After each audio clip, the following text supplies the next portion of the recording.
Yeah, so yes, I hope the screen is visible, right? Yes, ma'am. Yes, okay. So, yeah, so we were looking at PCA, and yesterday what we did was, we discussed this idea of, projecting onto a lower dimensional space. Okay, and we told that it could be either an affine space that you want to project into, or it could be a subspace. But in the most generality, it is the affine space that you want to project into. So what you do is first, you're given the original data set, and then you do what is called mean centering. So you subtract out the mean of these data points, okay, and to get a new data set. So this is the data set that we will work with, this D here. Okay, I think I just need to reopen this file. Just give me a minute.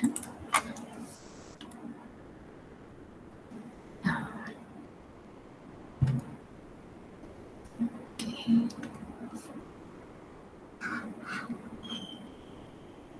Yeah, sorry about that. Okay, so what we'll work with, what we said we're going to work with, is this set of points, which is of which the mean has been removed. Okay, so this is a set of uh, points x1 to xn, and so this set of points is going to have a mean of 0. Okay, uh, so now the idea in PCA is to find the best lower dimensional projection, I mean lower dimensional subspace, and project these points onto this subspace. Okay, and then we saw this idea of what projections actually means, and so instead of thinking of the subspace directly, this W directly, what you can think of is the overall orthonormal basis for the larger space, and you can view the subspace as I mean the basis for this subspace is a subset of the orthonormal basis. Okay, so the problem boils down to finding an orthonormal basis, the overall basis for the vector space Rd itself, where the points are all in dimension D. Okay, and so that's what we said, and we said that if you have these vectors, these bases, this orthonormal basis you have, then you know how to find a representation of every point x in terms of the orthonormal space, the orthonormal basis. Okay, and similarly, if you have a subspace, I mean if you have the basis for the subspace given, then you know how to find the projection. Okay, so now the question is to find the best set of basis vectors for the subspace, or the best set of, what's the best orthonormal basis to represent the overall space. Okay, so in this regard, we formulated an optimization problem. So the idea was to formulate it in such a way that when you project onto a lower dimensional space, the error is as low as possible. Okay, so what you have is this k. I mean, your a k dimensional space is what you want to project into. So we will just come after I finish this overall exposition. I'll also just give you some pointers on how you choose k. Okay, so this was the idea, like finding the representation in such a way that the error in the projections is as low as possible. Okay, and there's an alternate view, which it's a complementary view, but we'll focus on this view of minimizing the error in the projections. And we formulated this as an optimization problem, where the u's are the variables, the x's are given. Okay, and the constraints were that these u's are all orthonormal, so they have a norm of 1, and they are all orthogonal to each other. Okay, so that was the optimization problem. And then what we did is we tried to simplify this a little more, so that you get it in a form with only the u's. Okay, so what we got was ultimately something like this. Okay, so minimize 1 by n, the summation. And now where these I equals 1 to n, so these were the endpoints, and this j is from k plus 1 to d. So the u k plus 1 to ud's, that only comes in the objective.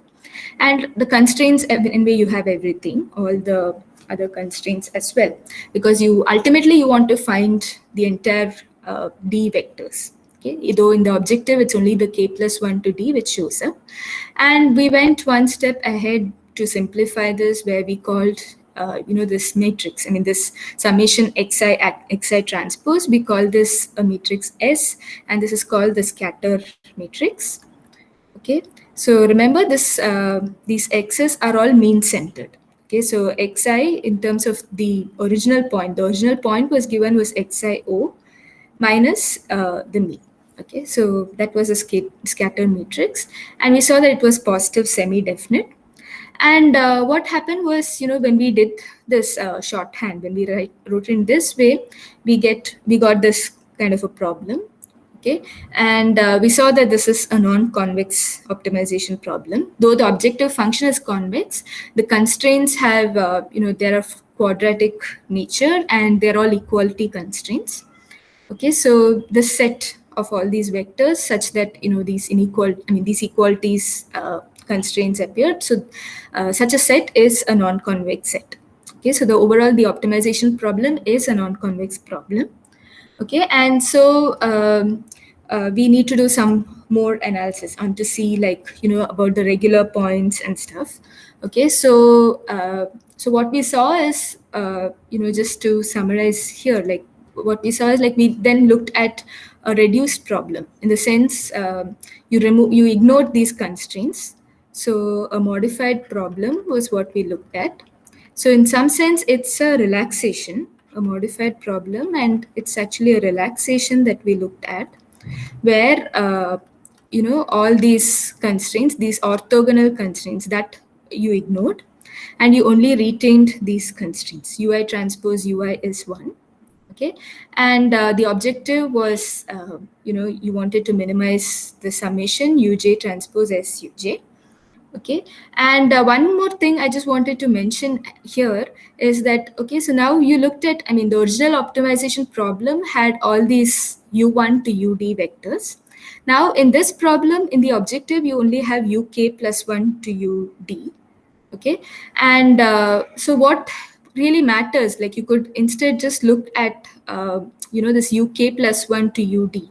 Okay, so instead of optimizing over u1 to do ud, you can reduce the number of variables by just looking at uk plus 1 to ud. So here also you can just look at j equals k plus 1 to d, because the others don't matter for this relaxed problem. Okay, later we will see that, they do matter for the original problem, because you want the u1 to uk's also to be orthogonal. You want them to satisfy these constraints, and of course the orthonormal also. But when we look at the relaxed problem, let's just look at this problem where you only consider the vectors from k plus 1 to d onwards, and the objective is written in this way: uj transpose suj summation, and all these constraints are there are from k plus 1 to d. Okay, so now another just modification that I had to make here is in terms of the regularity. So now when you look at this problem, the variables are just uk plus 1 and so on up to ud. Okay, so there are now not d square variables. So this is uk plus 2 and so on. So this is total of d times, each of them has a size d, and there are a total of d minus k plus 1. Okay, so d minus k plus 1. This is the number of variables that you have. D times, there are d minus k plus 1, that many vectors are there. And each of them has d elements. So that's the set of all the variables. Okay, and so what we did was we showed that every point of this set is a regular point. Any vector u that you take, uk plus 1 to ud, any such thing which is satisfying these constraints is a regular point. Okay, as far as these constraints are concerned, because when you take the gradients of these constraints, what you're just going to get is, each of them is capturing a different space. So here it would be uk plus 1, 2 uk plus 1, 2 uk plus 2, like that, up to 2 ud. Okay, so they are anyway going to be linearly independent, whatever be the point which satisfies this uj transpose uj equals 1. If any point, any of the u's which satisfy this will be regular. Okay, so all points for this optimization problem, they are regular. So then what it means is that, even the optimum point, the optimum for this problem is also going to be a regular point, and it will be a kkt point. Okay, so now what you can do is you can just focus on finding the KKT points and choosing the one with the lowest objective. Okay, so that's what we did yesterday. And yeah, so this was just a recap about what regular points are. And then what we got was something like this. So there was one thing I just wanted to say. It's enough to just look at the k plus 1 to d points for this problem. Okay, and then we wrote the the KKT conditions. I mean, we wrote the Lagrangian. So again, here there's this the summation just needs to go from k plus 1 to d. Okay, and then what we did is we set the Lagrangian, the gradient of the Lagrangian, to 0. Okay, and so what you got was something like this: 2s uk plus 1, or in general for all the uj's you're going to get this. So let me just write this once again. So what you are going to get is suj. So 2suj is plus 2 lambda j uj equals 1. Sorry, is equal to 0. So that's the gradient, right? So this is equal to 0. Okay, and what this gave you was suj equals minus lambda j uj. Okay, so this is for all j equals k plus 1 to d. So what we saw was uj lambda j in general is an eigenvector pair. Okay, so uj lambda j is an eigenvalue pair. Okay, so this is actually a KKT point, and the KKT points are just the eigenvector value pairs. Okay, and so what we then saw was, which eigenvectors should you take? Okay, so the ones which minimize this objective, what you need is, if you substitute these values back, what you're going to get is uj transpose suj, summation of this from k plus 1 to d. And suj in particular, we saw it was minus lambda j uj's. Okay, now S was a positive semi-definite matrix. Okay, so all these minus lambda j's, these values were all going to be greater than or equal to 0. Okay, so what this would boil down to would just be summation j equals k plus 1 to d minus lambda j uj transpose uj, and you also have this constraint that uj transpose uj is 1. So what you do is you find the eigenvector value pairs and you just normalize them. Okay, you normalize the u's so that they have a length of 1. They have a norm of 1. Okay, so now in terms of the objective, you want this quantity. This is the objective that it reduces to once you have substituted these values, once you take the KKT points. Okay, so for the KKT points, this is the objective. And so what you do is you want this to be minimized. Okay, this overall summation to be minimized. So what you do is you take the lowest eigenvalue vector pairs. So you take these minus lambda k plus 1 to minus lambda d. So you ensure that those are the smallest eigenvalues. Okay, and the uj's, uk plus 1 to ud, are the corresponding eigenvectors. Okay, so that's how you would get, so this completes the computation of uk plus 1 to ud as the corresponding eigenvectors. Okay, so the corresponding eigenvectors corresponding to this min eigenvalues. Okay, so now this was for this relaxed problem, right? So for this problem, this was the solution. You got uk plus 1 to uds. Now in terms of the original problem, so the original problem was where you also needed to find u1 to uds as well. So for this relaxation, we got a solution. Now for the overall problem, what you needed was, you wanted it to satisfy these orthonormal conditions for uk plus 1 to ud, and you also wanted to find u1 to uk. Okay, and this entire set of vectors had to be orthonormal. Okay, so that they had to be orthogonal to each other and they needed to have a length 1. So you ensured that uk plus 1 to ud satisfies that. Okay, so the reason why it's orthogonal is because they are the eigenvectors of this S. Okay, so S is real symmetric. S is a real symmetric matrix. So, all the eigenvectors corresponding to different eigenvalues, they're going to be orthogonal.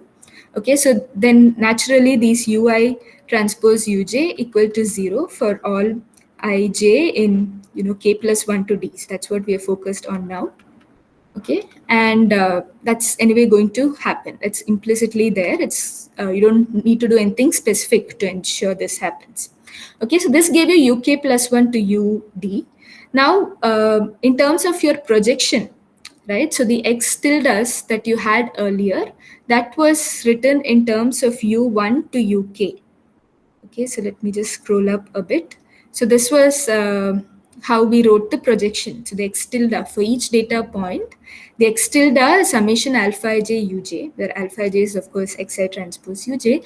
But here the point was ultimately you need to find these k vectors, u1 to uk. And the only necessity, the only constraint as far as this optimization problem is concerned is to ensure that u1 to uk's are also they have a norm 1 and they are orthonormal with all the other vectors. Okay, so now what happens is if you take so you're finding the eigenvectors and eigenvalues anyway, and if you choose, so uk plus 1 to ud was the smallest eigenvalues, and so the u1 to uk, u1 to uk and lambda 1, I mean u1 to uk, you could fix them as the remaining eigenvectors. Okay, so the remaining eigenvectors that you could choose as u1 to uk. Okay, so they correspond to the everything like uk plus 1 ud corresponded to the minimum eigenvectors, the eigenvectors corresponding to the minimum eigenvalues. So u1 to uk, you could choose them as the ones corresponding to they correspond to the max eigen corresponding to the k max eigenvalues. Okay, so the top k eigenvalues you take, and if you take the eigenvectors corresponding to that, automatically you will ensure that this whole set of vectors is orthogonal. It's an orthonormal set. Okay, so that's what PCA does. So ultimately the projection is to find the projection that you want to find is with respect to this subspace u1 to uk span of this. So what you do is you just find the top eigen vectors and just project onto that. Okay, so now one thing here is also this gives some insights on how you can choose the k. So this, in all this discussion, we assumed that k was given. Okay, so how do you choose k? That is going to be the next insight that I'm going to give you. But let me just pause for a minute and ask, are there any questions on this? So is this been clear so far, or are there any questions?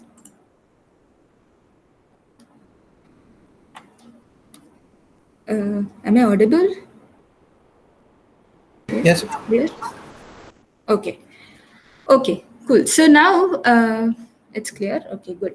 So now in order to choose this k, so what I mean, you have a different set of options, right? So the original space is in d dimensions, and you want to fix a smaller dimensional space. So you could choose k equals 1, k equals 2, 3, and so on, right? So what is the best k that you should choose, and how can you make this choice? So unlike other, there are many machine learning methods you would have learned where sometimes this k is a parameter for something like maybe the k means clustering kind of algorithms. It's a parameter always. I mean, maybe you can have some heuristics to select it, but in general for most cases there is many problems, these kind of things are parameters. But here for PCA, you can actually choose this k wisely. So the reason is that you saw this objective where you're trying to minimize the error in the projection. So what this is going to give you, it's just summation minus lambda j. So j equals k plus 1 to d. So the overall objective is going to just be this. So this is the sum of the smallest eigenvalues. Okay, so this is actually the error. Okay, so what you can do is to minimize this error, I mean, you can keep some kind of a cutoff for you. So if you want to capture like this if this error you want it to be at max like 2%. Okay, so then you can just find this ratio, the sum of you can just choose the take the sum of minus lambda j's.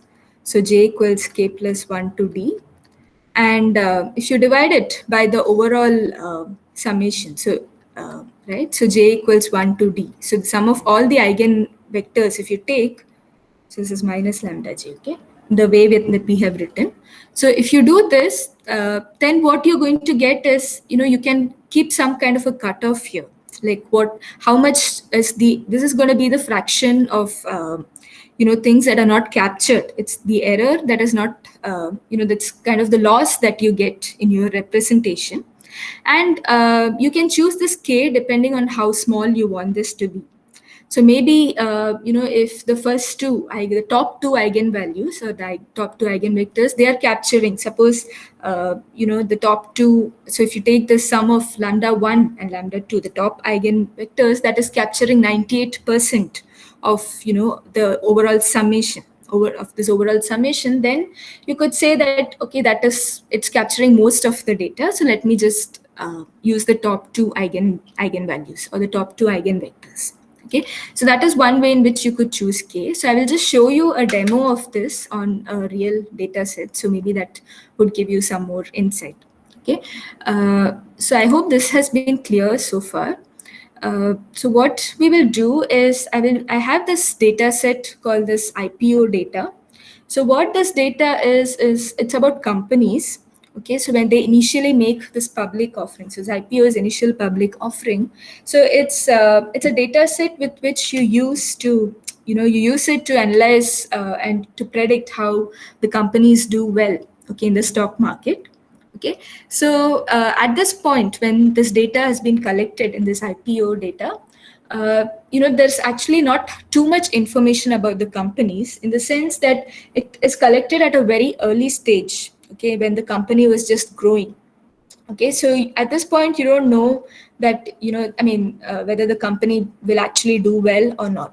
Okay, so all the data entered here is at a stage when all these companies are still growing. Okay, so I've just taken this data set, and I will share this code with you. Uh, but it's also available online. It's from an online source. But so just to go over this, let's just see this data first. Okay, so what I did is I just loaded the data and just made it in a form that was required. Okay, and this x is the set of sample points, or the each of the vector corresponding to each of these companies. And there are about 3,700 companies in this data set, and each of them is represented by about 15 features. Okay, so these are all like numeric features. And yeah, there are different things, in the data set. So we are not going to go into the details of the features at this point.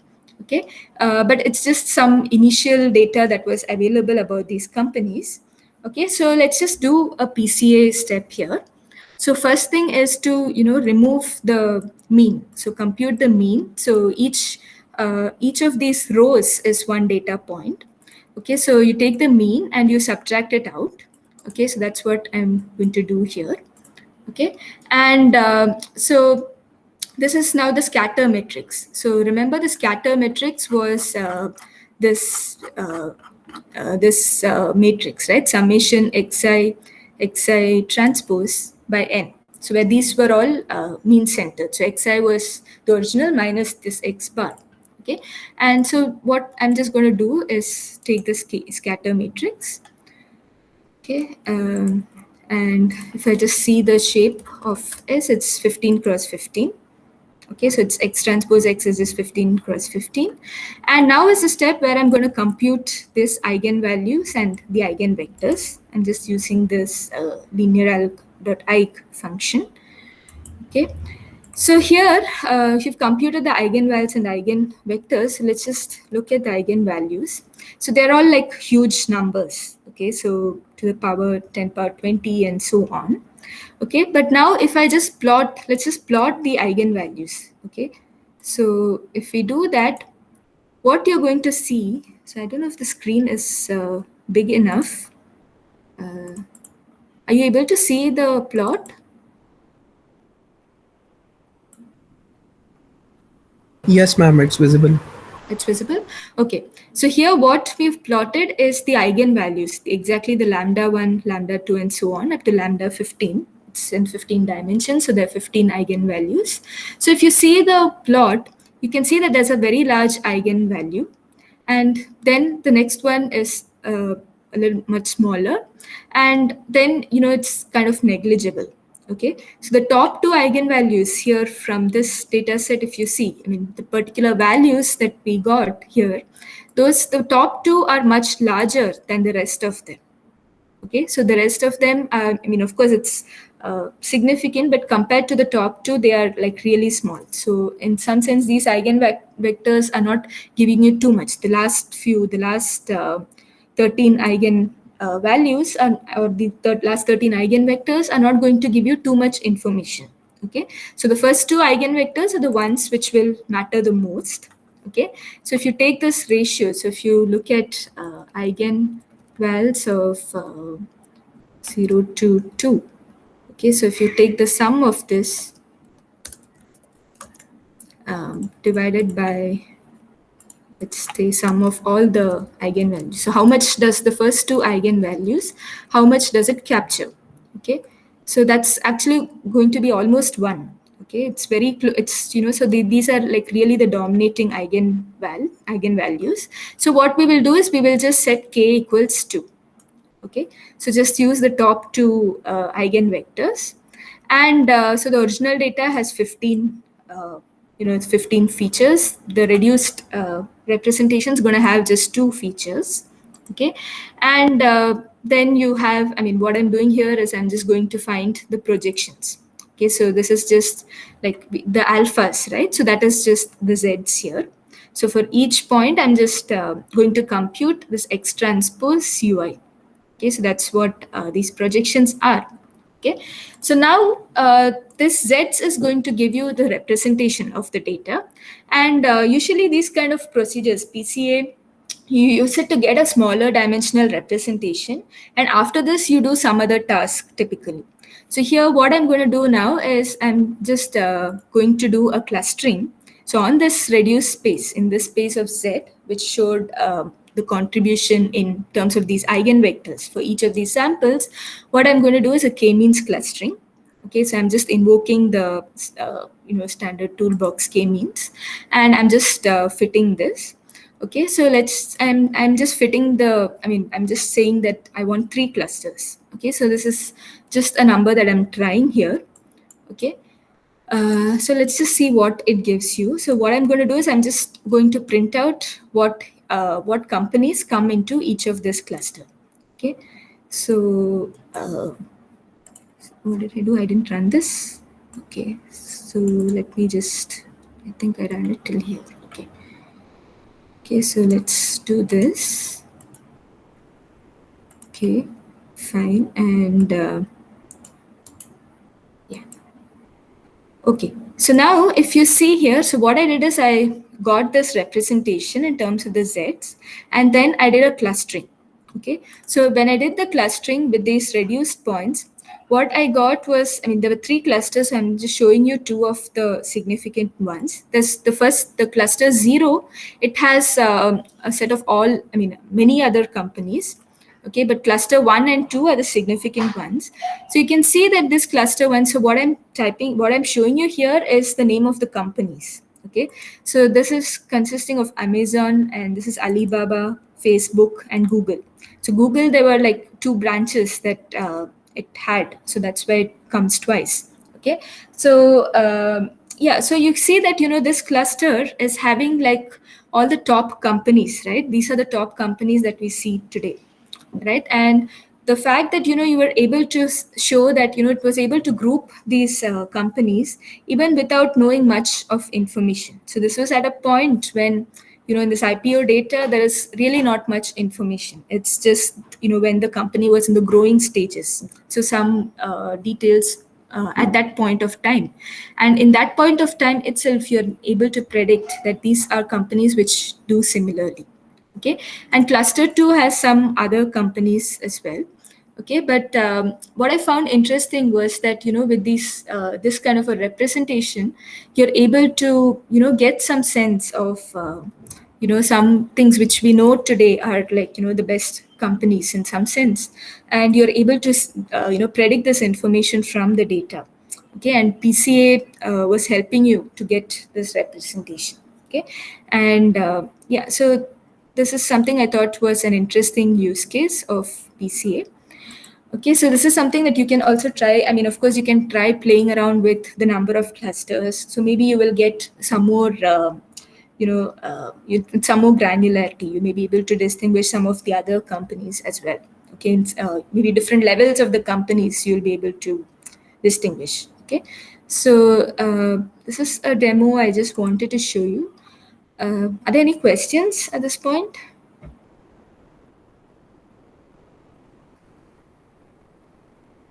Yes, no? No questions? Okay. So hopefully this has sparked some interest for you guys. So what I wanted to do finally is, I just wanted to give, an overall summary of this course and in terms of the takeaways. Okay. So hopefully, I mean, there were many things that we did and many small things which we focused on. So I don't know if, somewhere along the line, people have lost the big picture. So this is, I mean, I just want to spend a few minutes to, bring all of this in perspective. So what we did in this course was continuous optimization. So of course we saw that the different groups of optimization, different classes of optimization, and like this, you can look at discrete optimization problems. Then there are these multi-objective optimization problems and so on. But what we focused here is on continuous problems. And we saw that, there were unconstrained problems and constrained optimization problems. And the in terms of the objectives of this course, it was to find out, like how do you solve these problems, these two groups of problems. Okay, so what we did was, in some sense, we were trying to get the necessary and sufficient conditions for both these classes of problems. Okay, so for the unconstrained problems, we saw that, the first order conditions always make use of only the gradient information. Okay, so what it tells you is that, if you have an optimum point, then its gradient is 0 for the unconstrained problem. And when you go into the constraint space, so where you have a set of inequalities and equalities, now what you have is the Lagrangian for capturing the necessary conditions, and you have this notion of KKT points, okay, for defined with respect to the Lagrangian. So here, X star is optimal implies that, the X star appears in a KKT point, provided X star is also regular. So there's this additional thing that comes in with constraint optimization. Okay, it's about these regular points. And this condition, I mean, these first order necessary conditions are true for any general optimization problem you take. Okay, so these KKT points help you to, in some sense, filter out and find the optimum points. And the same thing that we did in the unconstrained case, we looked at all the points for which the gradient was 0, gradient of f is 0, and then from that we tried to find the best. So here we say that you can do that with respect to now its KKT points. And in particular, if the X star is regular, then it's going to be a KKT point. The optimum is going to be a KKT point. Now, in the space of convex optimization, there's some other things you can do. So in terms of unconstrained problems, the necessary conditions remain the same. Okay, but whereas for constrained optimization, of course, this X star being regular, that still holds. I mean, you can still use that. But an alternate condition, instead of X star regular, you can check whether this optimization problem has a Slater point. Okay, so the Slater point is some other point X naught, okay, which is strictly interior with respect to all these inequality constraints. If this optimization problem has a Slater point, then any optimal X star you take, that will be a KKT point. Okay, so this X naught and X star here are different. Okay, whereas for the regular point, you wanted that X star to also be a regular point. Okay, so this was for convex optimization. And another point that I mentioned in passing, I didn't spend too much time on it, is that, of course, one thing is checking for a Slater point. Now, another condition is, if all the inequalities and equality constraints, I mean, of course, equality constraints have to be affine if the problem is a convex optimization problem. But additionally, if also the inequality constraints are affine, then you don't have to check for a Slater point. You will automatically have that every optimal point is also going to be a KKT point. Okay, so these are the necessary conditions. Okay, so this is giving you an idea of when you can use this idea of finding the KKT points and then choosing the best. Okay, and in terms of sufficiency conditions in unconstrained optimization, if you had a convex optimization problem, then the moment you had gradient of f equal to 0, you could immediately say that x star was optimal. And in this case, if for a convex function f, this was going to be a global optimum. Now, similar thing happens even for unconstrained case. The moment you have a KKT point, x star, lambda star, mu star, the moment you have a KKT point, if your optimization problem is convex, even the unconstrained case, then you can be sure that x star is a global, it's a global optimum. Okay, so many times what people do is when you have a convex optimization problem, what they will do is they'll not bother about the Slater points or checking any of these regularity conditions. What they will do is they'll just go ahead and try to find a KKT point. And if they find a KKT point, then they know for sure that it's optimal. Okay, so that's the implication of having these sufficiency conditions. Okay, and in particular, when we did PCA was a case where the optimization problem was non-convex. Okay, so basically, we had to look at this part. Okay, so you needed to check these things like regularity, and what we saw was a relaxation where all the feasible points are regular, and then you found the KKT points, and then we did the step of choosing the best KKT points. So that's what we did by choosing the worst eigenvectors, the smallest eigenvectors to minimize the error. Okay, so so that's I mean, this was just to give you a sense of how you use these conditions. Okay, and in terms of unconstrained optimization, we also saw the second order necessary conditions, where in addition to the gradient information, you also look at the Hessian. Okay, so you look at more information about the function basically. So if x star is optimal, then you have that the gradient is 0 from the first order conditions, and additionally the Hessian is positive semi-definite. Okay, so that was in unconstrained case. Now in the constraint case, there are similar conditions there. Those are called the second order necessary KKT conditions. So we did not go into that in this class. But of course, if you're interested, you are definitely encouraged to read up the textbook. I mean, at some point you should know that these things are there.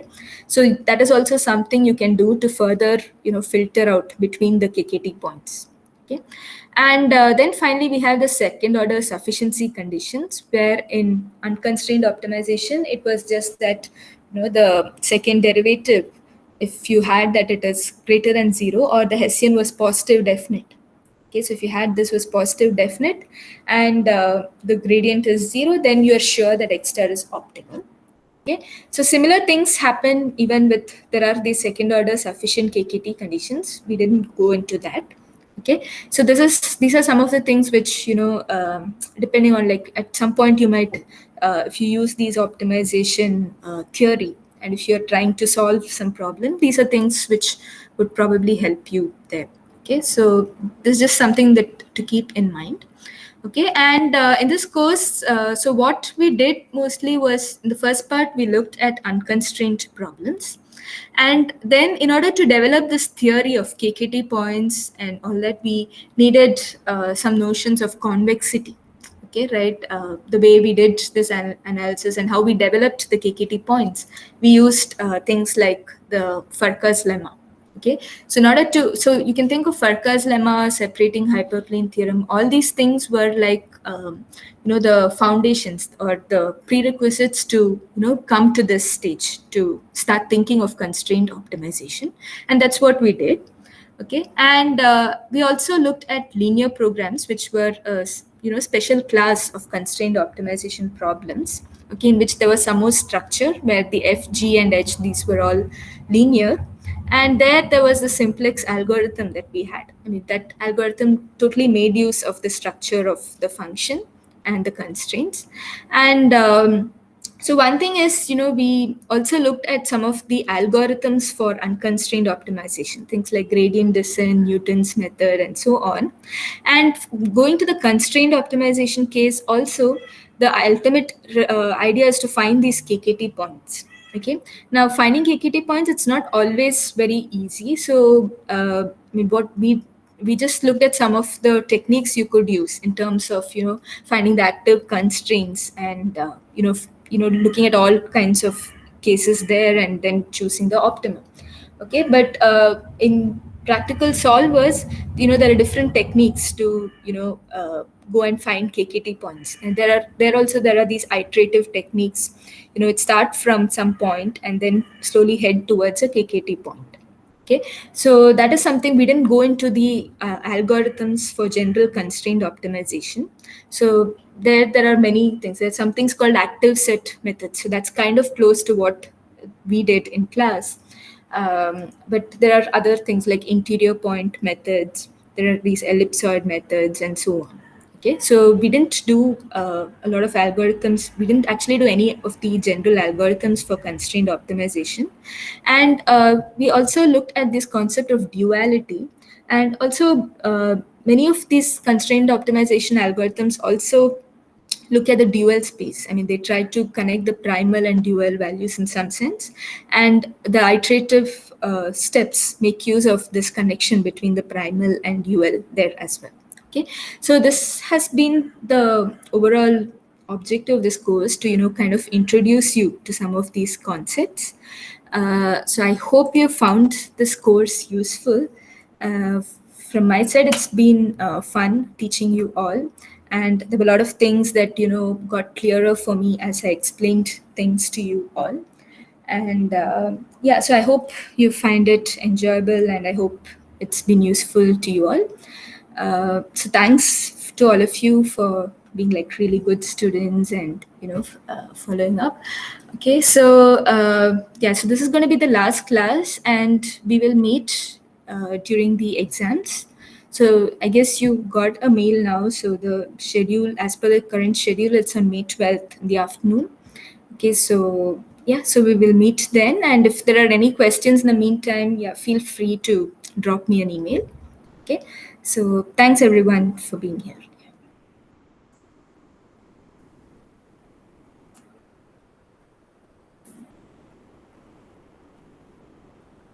Okay, am I audible? Yes, ma'am. Okay, good.